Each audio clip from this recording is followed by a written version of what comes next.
HF টেলিভিশনের পর্দায় সকলকে স্বাগত জানাচ্ছি। গত 13 মে থেকে আন্তর্জাতিক মেলা প্রাঙ্গণ হাঁপানিয়াতে শুরু হয়েছে লিভারকন 6 রাজ্যের সর্ববৃহৎ মেডিকেল কনফারেন্স।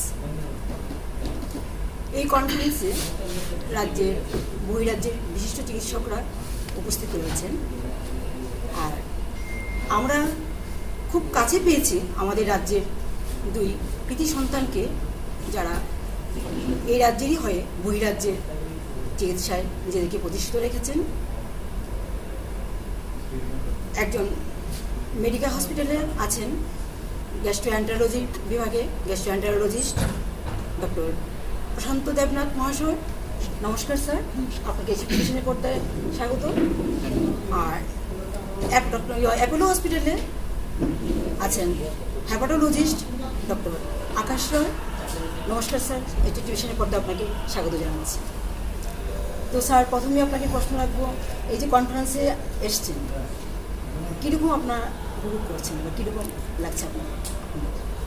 এখানে আসাটা খুবই একটা মেমোরেবল এক্সপিরিয়েন্স, খুবই ভালো লাগছে। কেন কি আমরা দুজনেই এখান থেকে নিজের জায়গায় ফিরে আসতে পারলে সেটা সবসময় ভালো লাগে। আর কনফারেন্সটা এত ভিভিড ছিল, এত লাইভ ছিল, খুব লাইভলি ছিল। আমার তো একটা প্রিভিলেজ যে এখানে আসা, যে এত to your home state and your homeland. আমার জন্য সিমিলার এক্সপিরিয়েন্স। অ্যাকচুয়ালি ত্রিপুরাতে first conference I attended till date. আর মানে mega audience, presentation was from সব renowned hepatologist and gastroenterologist coming. তো খুব ভালো লেগেছে, really a nice experience. Livercon 6 এর তো মূল আলোচ্য বিষয় হচ্ছে ক্রিটিক্যাল কেয়ার ইন হ্যাপাটোলজি। তো এই বিষয়ে যদি কিছু বলেন। খুব একটা ইম্পর্ট্যান্ট থিম যেটা আইডেন্টিফাই করা হয়েছিল। কেন কি লিভারের যে সমস্যা যারা ভোগেন, দুটো বেসিক টাইপ আছে। একটা আউটপেশেন্ট লিভারের অসুখ হয়, যেটা খুব যারা আউটপেশেন্ট দেখাতে আসে। কিন্তু একটা বড়সড় অংশ লিভার ডিজিজের এরা খুব অসুস্থ হয়, প্রচণ্ড অসুস্থ হয়। তাদের আইসিইউ রিকোয়ারমেন্ট খুব বেশি হয়। আর সেইভাবে তাদেরকে ইন্টেন্সিভলি মনিটর না করলে, মানে তাদের দেখাশোনা না করলে, একটা ভেরি গুড সেট আপ, যেটা খুব ভালো নার্সিং ফেসিলিটিস, খুব ভালো মেডিকেল সুপারভিশন, এই জিনিসগুলো না হলে liver disease, specifically liver cirrhosis বা লিভার ক্যান্সার যাদের আছে, তাদের জন্য খুব সমস্যা হয়েছে। তো এই কনটেক্সটে এটা একটা খুব অ্যাপ্রোপ্রিয়েট থিম যেটা লিভারকনে এবার রাখা হয়েছে, যেটা হচ্ছে ক্রিটিক্যাল কেয়ার। যেটা হচ্ছে মানে লিভার সিরোসিস আর লিভার ক্যান্সার মানেই কিন্তু একটা ক্রিটিক্যাল ব্যাপার। তো ডক্টর, লিভার ডিজিজ কী কারণে হয়? এখনের দিনে লিভার ডিজিজ বলতে গেলে ফ্যাটি লিভার ডিজিজ, যেটা আমরা খুব কমনলি শুনি, খুব কমনলি দেখি। আমাদের ফ্যামিলিতে কেউ একজন ইউএসজি করালো ফ্যাটি লিভার ডিজিজ, সবারই অলমোস্ট 25% আমরা জেনারেলি বলি প্রিভেলেন্স অ্যারাউন্ড কমিউনিটিতে। তো এইটা ভাইরাল হেপাটাইটিস, যেমন hepatitis B, hepatitis C related, তারপর অ্যালকোহল অ্যাসোসিয়েটেড লিভার ডিজিজ, যেটা মাদকদ্রব্য খেলে যেটা হচ্ছে, this are the common diseases actually. Fatty liver তাহলে কেন হয়? ফ্যাটি লিভার অলমোস্ট এখন যা হয়ে গেছে, খুব একটা ইউনিভার্সাল হয়ে গেছে। মানে ঠিক যেমন আজ থেকে 10 থেকে 15 বছর পর আমরা ধরেই নিয়েছিলাম যে ভারতবর্ষ ডায়াবেটিস ক্যাপিটাল, এখন এই থটটা চলে এসেছে যে প্রায় 50% যদি আপনি দেখে নেন তারই ফ্যাটি লিভার থাকে। তো অসুবিধাটা হচ্ছে, আজ থেকে হয়তো 10-15 বছর আগে কেউ এটাকে গুরুত্ব দিত, তো একটা ফ্যাটি লিভার আছে, ও ঠিক আছে, কোনো ব্যাপার না। কিন্তু সেই 10-15 বছরের আগের লোকরা যখন আজকে তাদের সিরোসিস হয়ে যাচ্ছে, তো তখন বোঝা যাচ্ছে যে না, তখন তার ফ্যাটি লিভার ছিল বলে আজকে সেটা এই স্টেজে প্রগ্রেস করেছে। তো এটা হয় মূলত কিছু কারণের জন্য। এক হচ্ছে ডায়াবেটিস, এটা একটা খুব ইম্পর্টেন্ট রিস্ক ফ্যাক্টর।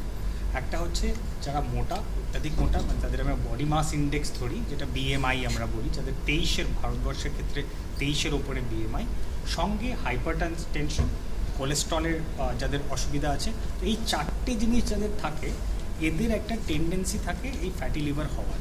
আর তার সঙ্গে যেটা আজকালকার দিনে সবচেয়ে ইম্পর্টেন্ট, সেটা হচ্ছে সেডেন্টারি লাইফস্টাইল, মানে কি বসে বসে কাজ করা, কোনো অ্যাক্টিভিটি নেই, প্লাস প্রচুর অ্যামাউন্টের খাবার কনজাম্পশন করা, যেটাকে আমরা বলি সোজা ভাষায় একটা ক্যালোরিক এক্সেস, মানে আপনি যতটা খাচ্ছেন ততটা ইউটিলাইজ করছেন না। তো এই 5টা জিনিস যদি একসাথে করে নিন, তাহলেই আমরা মানে ফ্যাটি লিভারের মূল কারণগুলো বুঝতে পারি। তো আমার ফ্যাটি লিভার হয়েছে, আমি কী করে বুঝবো?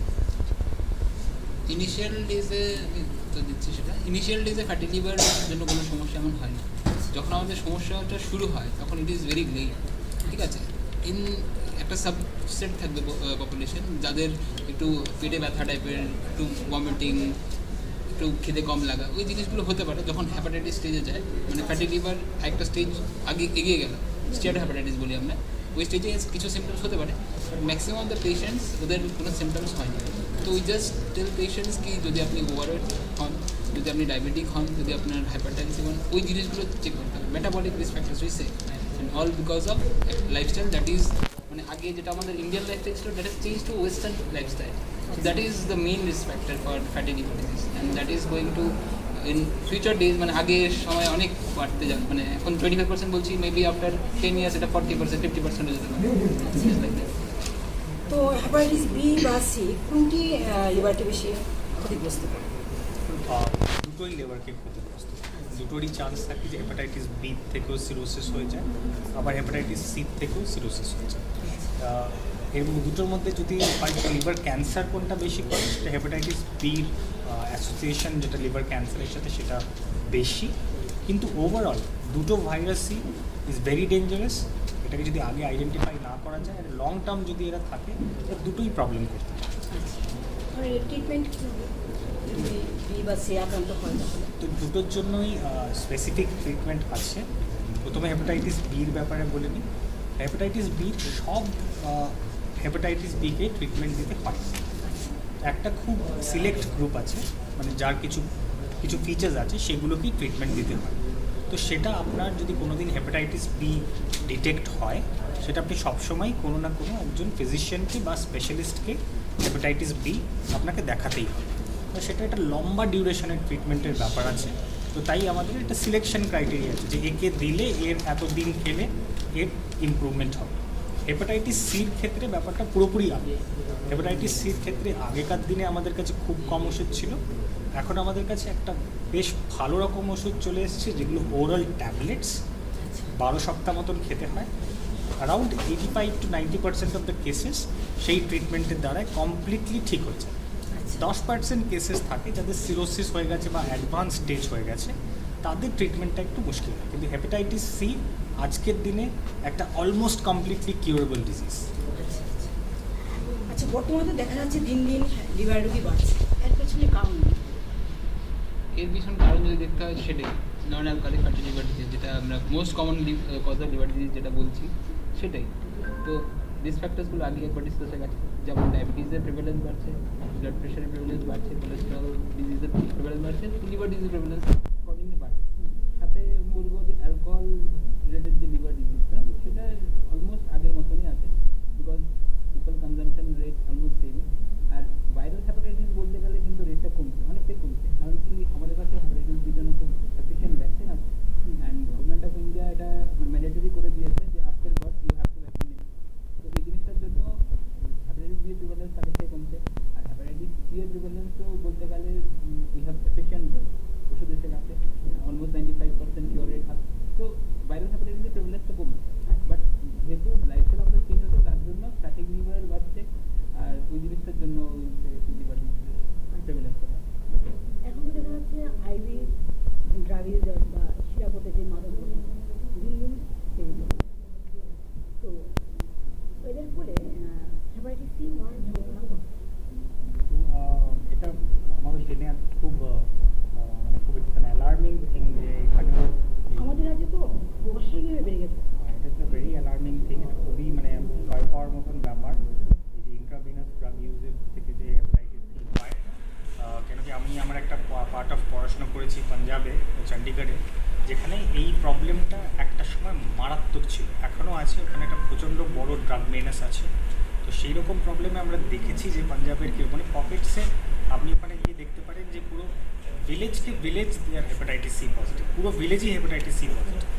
তো এই প্রবলেমটা যাতে না হয়, it is a very dangerous thing. তো এটা আপনি যখন নিডল, যেটা হয় কি আপনি ভাইরাসটা নিডলের থ্রু দিয়ে কারোর একটা ব্লাডের থেকে যখন আপনি নিলেন, একবার সেটা পাওয়া গেল, এবার সেই নিডলটা বারবার লোকেদের মধ্যে এক্সচেঞ্জ করানো হয়, সেখান থেকে এটা ট্রান্সমিট হয়। বুঝতেই পারছেন এই যে ড্রাগ কমিউনিটিগুলো হয়, তো সেই ড্রাগ কমিউনিটিগুলো তারা খুব ক্লোজড গ্রুপ হয়। আসতে চায় না লোকেদের সঙ্গে, কিন্তু র্যাপিডলি স্প্রেড ইট অ্যামাউন্ট দেয়ারসেলভস। তো এটা একটা খুবই অ্যালার্মিং জিনিস, আর এটাকে অ্যাড্রেস করা কোনো মেডিকেল সিস্টেম বা ডাক্তারের পক্ষে সম্ভব না। This is way it is a governmental policy that has to set in to the government needs to be very actively involved যাতে এই জিনিসটা যাতে বাড়তে না পারে, আদারওয়াইজ এটা কিন্তু পরে একটা খুব বড় প্রবলেমে পড়বে। হেপাটাইটিস সি কি সম্পূর্ণ নিরাময় করা সম্ভব? হেপাটাইটিস সি 90% আপনারা বলতে পারেন যে ইট ইজ কিউর। ছোটো কোর্স 12 সপ্তাহ মানে 3 মাসের একটা ওষুধে আপনি কিউর করবেন। কিছু পার্ট থাকে যেগুলো একটু অ্যাডভান্সড কেস হয়েছে, সেটাও 6 মাসে তারও অ্যাবাউট 80% সেই 6 মাসে ঠিক হয়েছে।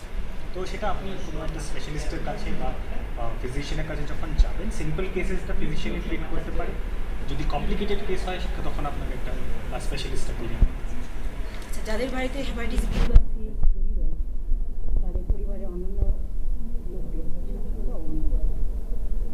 স্পেসিফিক্যালি হেপাটাইটিস বি যদি কেউ পজিটিভ হয় ফ্যামিলিতে, তো ওদের সবার টেস্ট করা উচিত হেপাটাইটিস বি কারো আছে কিনা, কারণ কি maximum of the time Indian সিনারিওতে মাদার টু চাইল্ড ট্রান্সমিশনটাই কমন। তো চাইল্ডের মধ্যে প্রেজেন্ট করলো সিমটমস, মাদার পজিটিভ আছে জানাই যায়নি, কারণ কি ডেলিভারি হচ্ছে হয়তো মানে হসপিটাল ডেলিভারি হলো জানা যায়। তো ইট ইজ পার্টনারের স্ক্রিনিং করা উচিত। ওদের যদি পজিটিভ হয় তাহলে হেপাটাইটিস বি ট্রিটমেন্ট করবে, আর বি এর ক্ষেত্রে ভ্যাকসিনেশন ইজ ম্যান্ডেটরি। তো হেপাটাইটিস সি হয়েছে সাধারণত কী করে বুঝবে? হেপাটাইটিস সি ঠিক যেমন নন অ্যালকোহলিক ফ্যাটি লিভার ডিজিজ, এটা আপনি ধরতে পারেন এটা সবই লিভারের সমস্যার একটা প্রবলেম, মানে যেটা যতক্ষণ না অ্যাডভান্স স্টেজে হয়ে যায় আপনাকে কিন্তু এটা ধরতে পারা খুব মুশকিল। হেপাটাইটিস সিও ঠিক এরকম, একটা খুব স্মল ফ্র্যাকশন আছে যাদের অ্যাকিউট হয়, মানে যেটা আমরা বলি অ্যাকিউট হেপাটাইটিস সি, খুব খুব কম পার্সেন্টেজ। কিন্তু ম্যাক্সিমামই যেটা হয় সেটা তারা ক্রনিক, মানে অ্যাটলিস্ট একটা সাবস্ট্যান্সিয়াল পিরিয়ড, মানে 6 মাসের উপর ধরে হেপাটাইটিস সি রয়েছে, এদের কোনো সিমটম থাকে, ম্যাক্সিমাম পেশেন্টেরই কিছু সিমটম থাকে। সিমটম কখন হয়? যখন সেটা অনেক আগে গিয়ে লিভার সিরোসিসে পরিণত করেছে, তখন ওটা অনেক আগে স্টেজে চলে যায়। এর জন্য কি আপনার যখন রিস্ক ফ্যাক্টর, যেটাকে আমরা বলি রিস্ক বেসড অ্যাসেসমেন্ট, যখন একটা এরিয়াতে কন্ট্যাক্ট আছে, আপনি বুঝতে পারছেন যে আইভি2 আছে, মানে ইন্ট্রাভেনাস ড্রাগ ইউজ আছে, ওদেরকে তাড়াতাড়ি স্ক্রিনিং করা খুব দরকার। Government should take initiative. আপনারা জানতে পারছেন যে drug abuse is increasing. I think government or some NGOs should come into force and do something. প্রধান উপায় হচ্ছে যে আমাদের বাকি জিনিসগুলোকে সুস্থ রাখতে হবে। মানে প্রথমটা হচ্ছে আপনার লাইফস্টাইলের মোস্ট ইম্পর্টেন্ট। লাইফস্টাইলের মধ্যে যে আপনার সারাদিন বসে বসে কাজ করে, you have to be active, exercise, ডায়েটটাকে কন্ট্রোল করতে হবে, একটু 3 বার ভাত খাওয়াটাকে একটু কমিয়ে একবারে আনতে হবে, মিষ্টিটাকে একটু অ্যাভয়েড করতে হবে, পার্টিজ ডিনার প্রোগ্রামসগুলোকে একটু কমিয়ে আনতে হবে। এমন না সেগুলোকে পুরোপুরি বন্ধ করে দিতে হবে, সেরকম বলছি না, কিন্তু ওটাকে একটু কমিয়ে আনতে হবে। Next is alcohol, healthy lifestyle maintain করতে হবে। Healthy lifestyle. Next is alcohol. যদি আপনার কোনো লিভারের সমস্যা থাকে বা নাও থাকে, আজকাল পর অবধি কোনো কিন্তু মেডিকেল সায়েন্সের কোনো এভিডেন্স নেই যে বলেছে যে অ্যালকোহল খেলে কিছু আপনার উপকার হয়। কিছু লোক মনে করেন যে কার্ডিওলজি হার্ট ঠিক থাকে কিন্তু সেরকম কোনো এক্স্যাক্ট লিটারেচার কিন্তু নেই। আর তারপরে স্টেপটা হচ্ছে যে বাকি যে ভাইরাসেসগুলো আছে সেগুলোর জন্য আপনাকে নিজেকে একটা স্ক্রিনিং করতে হবে, এলএফটি মনিটরিং করুন, রুটিন টেস্ট আজকাল সবাই একটা আলট্রাসাউন্ড, একটা লিভার ফাংশন টেস্ট করা।